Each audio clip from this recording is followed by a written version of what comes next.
రామాయణంలో ఇంకొక అతి ముఖ్యమైన క్యారెక్టర్‌గా అని చెప్పటం కన్నా గొప్పగా నిలిచిన ఒక స్త్రీమూర్తి గురించి మనము చెప్పుకుందాము. ఆమె ఎంత గొప్పది అంటే భర్త కోసము ఎదురు మాట్లాడని మహాపతివ్రత. పతివ్రత అనంగానే మనకి ఆహ్, ఆహ్, సీతమ్మ తల్లే కనిపిస్తుంది.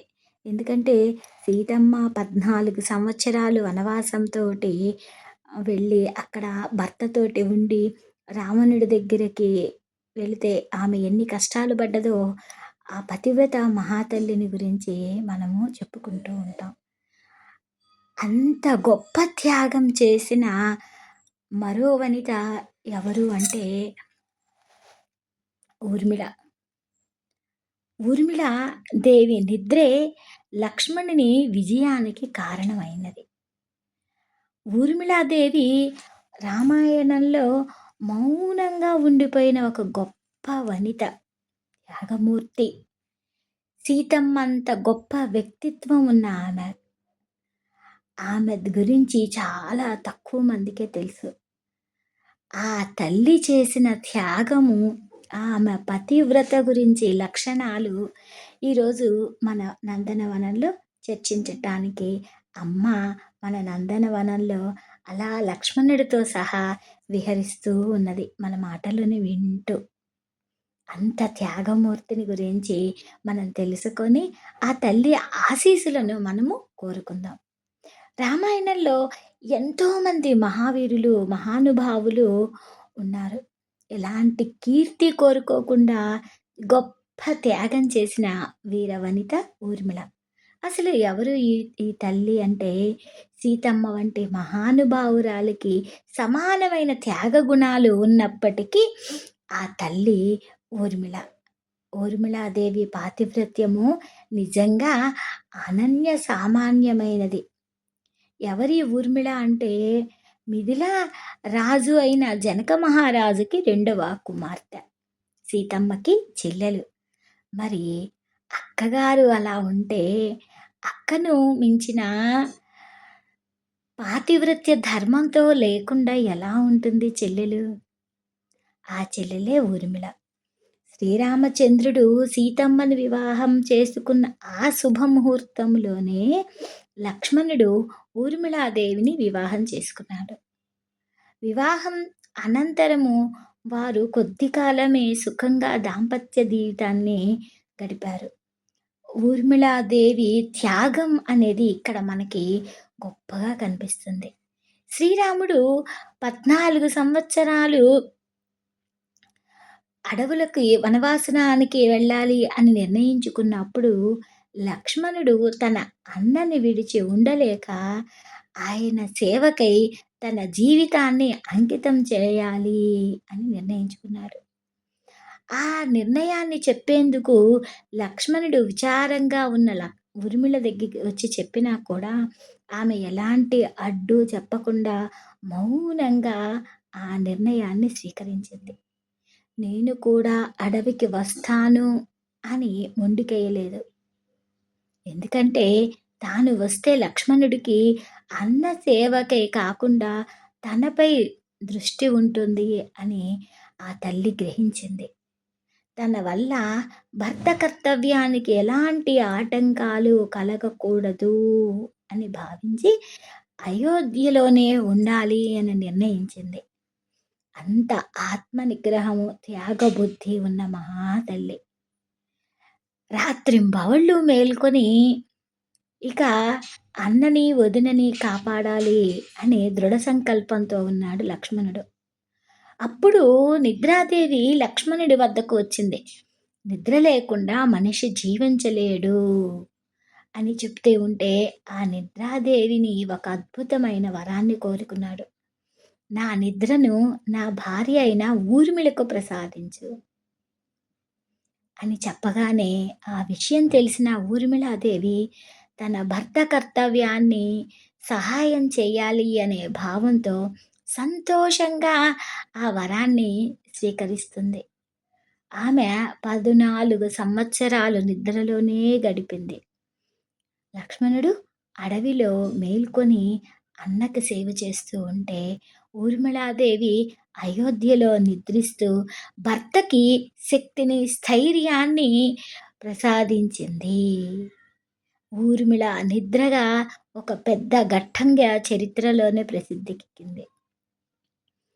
ఇంకొక విషయం ఏమిటంటే, ఇంద్రజిత్తును చంపటానికి కూడా ఊర్మిళ పాత్ర చాలా గొప్పది. ఇంద్రజిత్తు రామాయణంలో యుద్ధం చేయటంలో మనకి కనిపించే ఒక గొప్ప క్యారెక్టర్. ఎలా అంటే రావణుడి కుమారుడు. ఇంద్రజిత్తుకి ఒక వరం ఉన్నదట. 14 సంవత్సరాలు నిద్రాహారాలు మానిన వ్యక్తి చేత మాత్రమే నా మరణం సంభవిస్తుంది అని ఒక వరం కోరుకున్నాడట. లక్ష్మణుడు 14 ఏళ్ళు నిద్రపోలేదు. అందుకే ఇంద్రజిత్తుని సంహరించాడు. ఆ విజయానికి కారణము లక్ష్మణుడు మాత్రమే కాదు. ఊర్మిళాదేవి తన భర్త నిద్రను తానే వరించి ఆ విజయానికి మూల కారణమైనది. అంటే లక్ష్మణుడి విజయం వెనుక ఉన్న అదృశ్య శక్తి ఏమిటి అంటే ఊర్మిళ త్యాగం. ఊర్మిళాదేవి భర్తకు దూరమై ఒంటరితనాన్ని భరించి లోకానికి తెలియకుండా అంతఃపురంలో మౌనంగా తన జీవితాన్ని గడిపింది. ఆమె తన త్యాగాన్ని ఎప్పుడూ బయటికి ప్రదర్శించలేదు. బాధను లోపలే దాచుకొని భర్త ఆశయానికి భంగం కలగకుండా జీవించింది. ఆమె త్యాగము ఒక మహాయజ్ఞం. ఊర్మిళాదేవి ఒక ఆదర్శ గృహిణి. వీరులు నిలబడేందుకు పునాది వేసిన త్యాగం ఆ తల్లిది. అదృశ్య శక్తి ఊర్మిళాదేవి త్యాగమే లేకపోతే లక్ష్మణుడు లేడు. లక్ష్మణుడు లేకుండా రామకార్యం పూర్తి అయ్యేదే కాదు. ఊర్మిళాదేవి రామాయణంలో నిలిచిన ఒక మహాశక్తి. లక్ష్మణ రేఖ గీసి సీతమ్మను రక్షించాలి అని ప్రయత్నించాడు. కానీ ఊర్మిళాదేవి తన త్యాగంతో లక్ష్మణుడి ప్రాణాన్నే రక్షించింది. అంత మౌనంగా ఉండిన త్యాగమూర్తి. ప్రతి మహిళకు సహనము, శక్తి, పాతివ్రత్యానికి ఆ తల్లి ప్రతీకత. అయితే ఊర్మిళాదేవి త్యాగాన్ని, ఆమె పాతివ్రత్యాన్ని కొనియాడుతూ కొన్ని స్తోత్రాలు చాలా ఉన్నాయి. అలాంటివి పఠించటము వలన మన మనసులో నిశ్చలత, ఓర్పు, కుటుంబ సౌఖ్యము కలుగుతాయి. ఊర్మిళాదేవిని ఒక్కసారి ధ్యానం చేద్దాం. జనక వంశజాతాం చ లక్ష్మణ ప్రాణవల్లభాం త్యాగం మూర్తిం మహాదేవీం ఊర్మిళాం ప్రణమామ్యహం. నిద్రాం స్వీకృత్య భర్తార్థే తపసా భాసితాం తథా పతివ్రత్యం శిరోరత్నం సీతా భగినీం భజే నిశం. జనక వంశజాత అయిన లక్ష్మణ ప్రాణవల్లభ, జనక మహారాజు వంశంలో జన్మించి లక్ష్మణునికి ప్రాణప్రదమైన భార్య అయిన ఊర్మిళకు నేను నమస్కరిస్తున్నాను.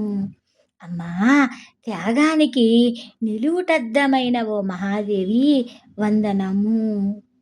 నిద్రాం శ్రీకృతే భర్తార్థే, తన భర్త కర్తవ్యం కోసము లక్ష్మణుడు నిద్రను తాను స్వీకరించి తపస్సుతో ప్రకాశించిన ఓ మహాతల్లి. పతివ్రత శిరోరత్నం సీతా భగనిం భజే నిశం. పతివ్రతలో శిరోరత్నం వంటిది సీతమ్మ చెల్లెలు అయిన ఊర్మిళను నేను నిరంతరము భజిస్తున్నాను. ఊర్మిళాదేవి ప్రార్థన వల్ల కలిగే ఫలితం ఏమిటో తెలుసా? ఊర్మిళాదేవి యొక్క నిగ్రహం, ఓర్పు, జీవితంలో కష్టాలు వచ్చినప్పుడు కుంగిపోకుండా ధైర్యంగా తన కర్తవ్యాన్ని నిర్వహించటం, ఆమెను స్మరించటం వలన దంపతుల మధ్య అన్యోన్యత పెరుగుతుంది, మానసిక ప్రశాంతత కలుగుతుంది, ఏకాగ్రత లభిస్తుంది.